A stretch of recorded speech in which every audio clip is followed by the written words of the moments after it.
Hey guys, it's James. I'm gonna be doing a Let's Play for The Legend of Zelda Ocarina of Time. Now, this is a game I've played probably 100 times or more. I'm really familiar with it, so I figured I'm gonna do a 100% complete walkthrough for you. So to get started, like any other game, you're gonna name your character. I always choose the name Link, but you can choose whatever you want. But yeah, once you've finished, hit end, and then start your game. And it's gonna bring up a really long cutscene. It's a pain in the ass to watch all these cutscenes. There's no way to skip them, but it's really important to the story. And if you've never played before, it's kind of important so you know what's going on.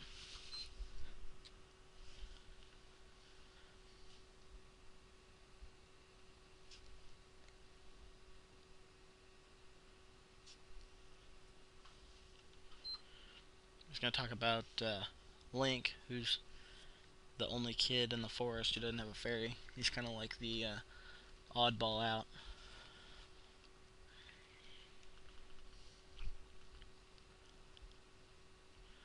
He does have some pretty vivid nightmares for like a 10-year-old. I think that's how old he is. When I was 10, I was dreaming about really cool stuff, like I don't know what I wanted to be when I grew up. He's dreaming about stuff he's never understood before. If I dreamed about a weird person riding on a horse, and then this guy, I'd probably, shit my pants.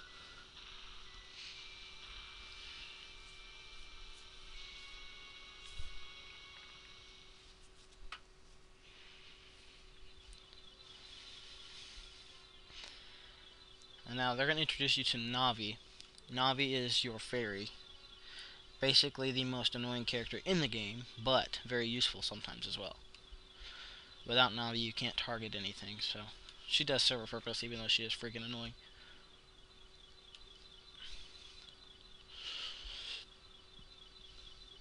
I'm not going to read all the stuff out loud. I'm not going to insult your intelligence. I know most of you know how to read, and if you don't, you probably won't understand anyway.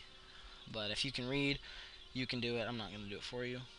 So, and if you want to read what the cutscenes are saying and I'm moving too fast, you can just pause it. So, I don't want to waste anybody's time.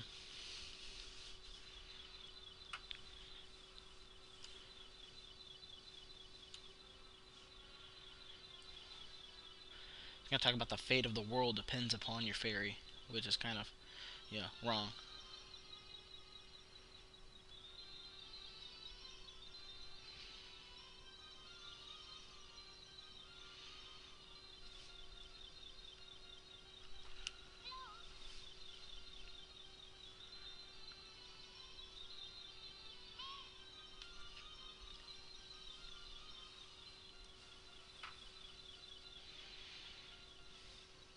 And of course, your fairy's going to hit something. You know, must be drunk or something.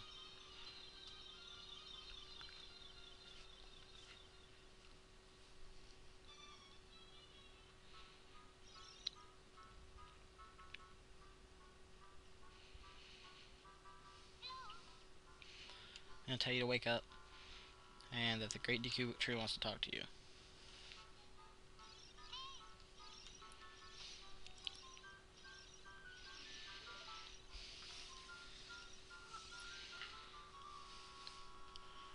Alright, while we get started, I'm going to teach you all a little bit about the pause menu. So if you'll press start, and I'm playing on my computer, so my controller is going to be a lot different. So I'll try not to confuse you. I'll try to talk Nintendo 64 controls other than the Xbox controller I have. But A is going to be your basic action button, B is going to be your attack button, and everything else is going to be according to what I tell you here in a second. So you're going to press start. Alright, the first thing it brought up was the map. It's going to tell you where you are. Right now it's really blank because, we just started the game. If you press Z, it'll move you to your items. We don't have any items just yet, but this is where you'll equip like your weapons, like your slingshot, your bow, all that other stuff. Then you've got the equipment. You can change the tunic when you get more of them. Shield, sword, boots, stuff like that. And over here is the quest status. Shows you all the collectibles, all the Ocarina songs, how many pieces of heart you have, and I think that's your quiver and all that other stuff. And if you ever need to save the game, just press B and then press A and it'll save your game at any time, even in the middle of battle. Of course, you'll always start at the beginning of a dungeon or in your house if you're not inside of a dungeon. We're going to go outside, and then our friend Saria is going to talk to us, which I'm going to ignore. You can talk to her if you want. I've already seen what she says. She doesn't really say anything important. So I'm going to jump down. You can use the ladder if you don't know how to do that. And I'm walk over here. And now what we need to do is we need to collect a sword and 40 rupees so we can buy a shield. So follow where I'm going. And it's pretty self-explanatory if you can kind of see on your map. You want to go towards the south part where that little key hook looking thing is. And basically that's where your sword's going to be. Once you get your sword, collecting money is really easy because you can cut grass and everything.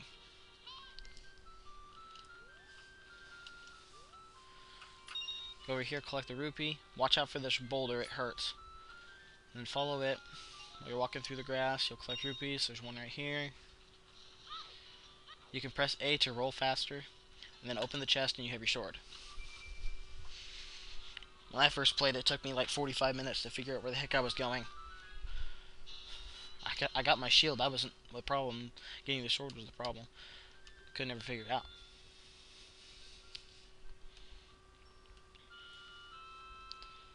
Alright, so now we're going to press start. We're going to go to our equipment. Go to highlight the Kokiri Sword, press A, and then you can exit out by pressing start or pressing B and A. Now what you need to do, go collect the rest of your rupees. I'm at 15 right now, so it means I only need about 25 more.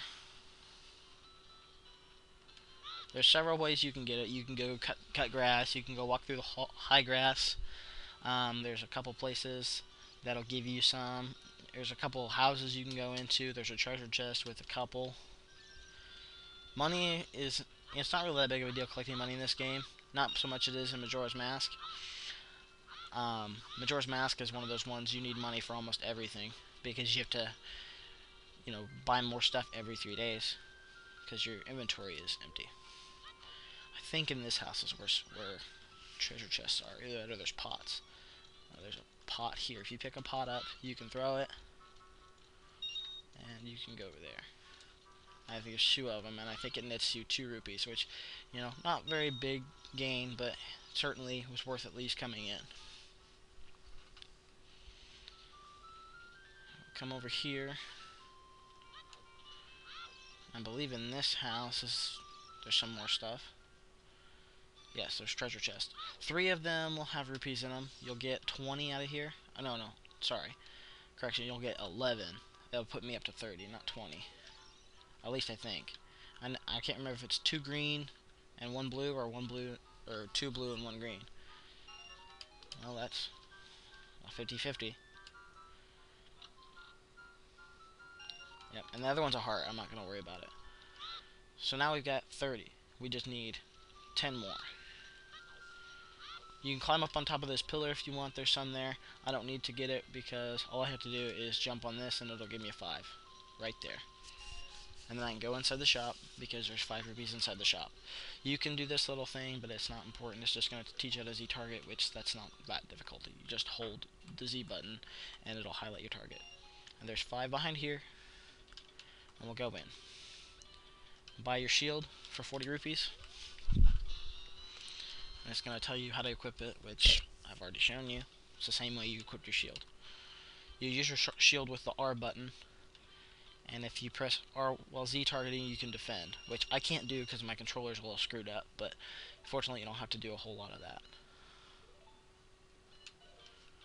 I don't know what that was. Actually, I think I can do it if I put my settings right, but I'll do that later. Alright, so now what you're going to do, you're going to talk to Mido. He's going to tell you to equip a sword and a shield, which we have.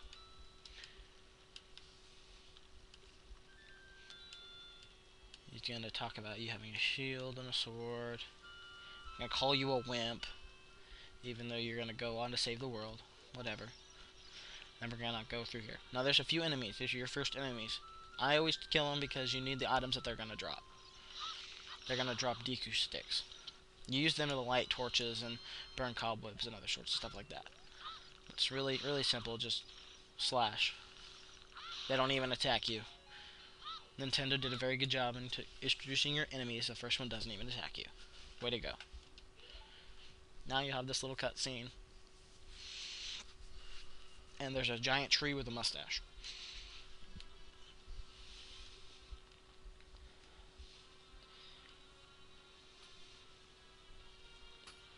Talks about slumber the past moons. I guess they didn't know that months were months, but they knew what years were. Kind of crazy.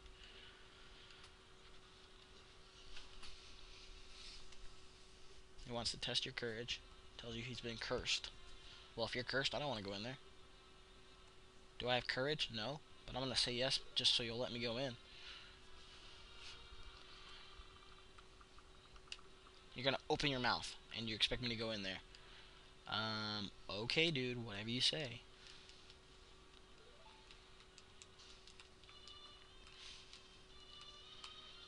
Then we'll go in and we will start the next video inside the Great Deku Tree.